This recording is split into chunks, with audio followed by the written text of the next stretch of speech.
Skullman is next. You'll run into these red jetpack shield dudes that would become a staple in the Mega Man games. You can't hit them head on, so you'll have to leap over them as they pass back and forth and hit them from behind. When you climb up this ladder, take a right and hop up onto the second platform from the top that leads to an E-tank. And if you need some energy, the top platform leads to an energy capsule. Just be wary of the jetpack guys along the way, then go back and climb up the ladder. When you get here, slip down this way and use your balloon adapter to sneak through this gap and grab the E-tank at the end, and then slide across to get back over. These skull variations of Sniper Joe that throw bones at you will fall apart if you shoot them, and then get back up. One way to take them out is to hit them with a charged up shot with the Mega Buster, but a better idea is to use the flash stopper to freeze them and shoot them as you go along. You won't be able to dodge the bones they throw or the flying enemies this way.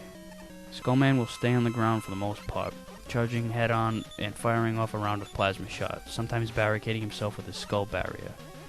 You'll usually find yourself jumping over him, which is harder to time than running under his jumps because he's pretty fucking fast. Using the Dust Crusher will drain his energy down enough to make this battle a lot easier. You'll get the skull barrier from him, which, like most shield weapons in the Mega Man games, is only moderately helpful. It's a lot better than Woodman's Leaf Shield though, because it actually lets you walk with the shield still protecting you. Only 2 robots left. The next one is the second water-based Robot Master, Dive Man. Most of the stage takes place underwater, so the Rush Marine can come in handy, but I usually hold off on it until the home stretch. Toward the beginning you'll come across this whale mini-boss who fires missiles out of its mouth and a descent of scattered mini water mines out of its head. Use the flash stopper and it won't fire shit, and then you can easily kill it without taking a hit. I seriously didn't mean for that to rhyme. Then later on, the water level will increase and decrease continuously, so when you go to make your jumps over the spikes, make sure that the water level is high enough to get across and that there are no stingrays in your way. After battling the second whale, slip into this hole here that may look like a bottomless pit, but it's a long ass fall that will lead you to the wire adapter. Just be sure to watch the wall covered spikes on the way down. You'll be sent back to the checkpoint, which isn't too far back, so make your way back to where you were and use the Rush Marine for easier maneuvering between the water mines and spikes that are connected to the platforms that change location along with the water level. If you get close enough to the mines, they'll detonate shortly after, so be sure not to be within range of its explosion. Dive Man has 2 different attacks. He'll fittingly dive straight at you, and he'll fire slower but more vertically versatile heat-seeking missiles. Jumping over his dive attacks isn't too hard because being underwater gives you more height, but you're also slower than normal, so he may come shooting back and hit you just as you land. The best thing to do is use the skull barrier and try to land just to the side of him after each of his dive attacks. You'll have to waste a few rounds to block off the dive missiles too, but it won't take that long until you've destroyed him. You'll get the dive missile, which tracks down enemies so it can come in handy when trying to take on the hard-to-reach enemies. But they're also all over the place. They'll sail around the target for a little too long before finally hitting it sometimes. Last Robot Master is Drill Man. You'll battle hard hats, these weird spinning things, and the obligatory large machine that will always make it into a Mega Man game.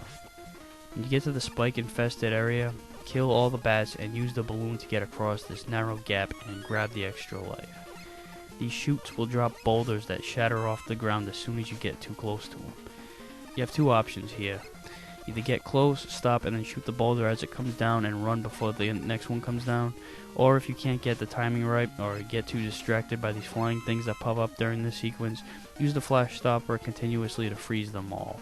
But you will have to activate these switches to make the floor appear ahead of you.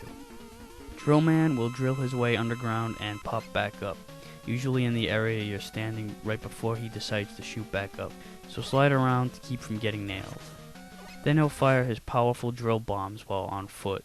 Try to jump over them, keep your distance, and fire as many dive missiles as you can at him before he starts digging again. Once you take him out, you'll get the drill bomb, which is a pretty damn powerful weapon. It doesn't drain much energy, and it travels in a straight line, which makes it very reliable and user-friendly. You'll also get the Rush Jet adapter in the package deal.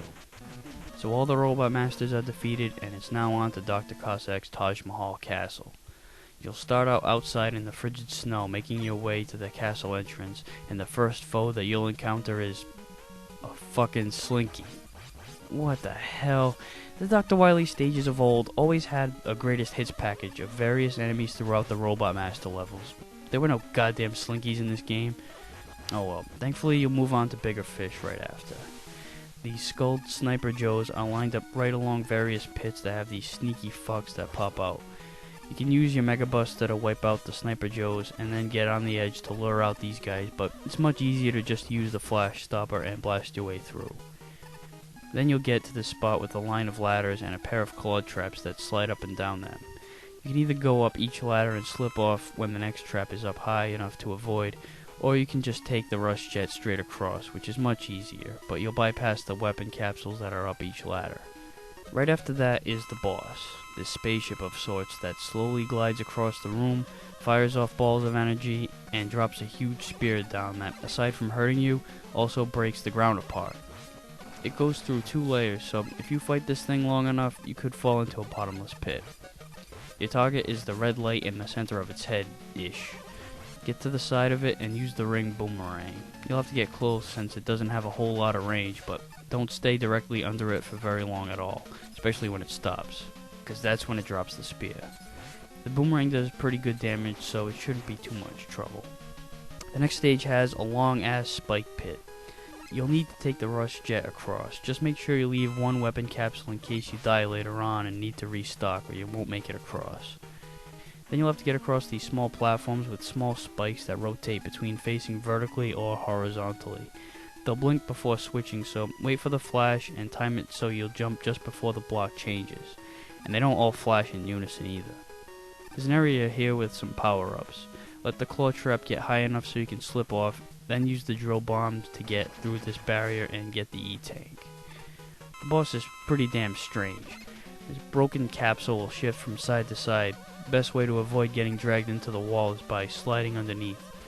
But when it gets really slow, get inside. It's the only way to attack its weakness, which is the red glowing light up top that fires projectiles. You'll have to stand on one of these platforms that pump up and down and hit it with the Dust Crusher. Only thing is, you'll have to get close in order to reach it, which makes it a lot easier to get hit. But if you get on the low platform right away, you might be able to get in an extra shot before it breaks off and starts the cycle all over again. Keep it up until you destroy it. The next stage is one of those damn auto-scrolling levels, at least through most of it. These metal saws are pretty impossible to just jump over. Drill bomb is the only way to take them out. These yellowish platforms will appear out of thin air.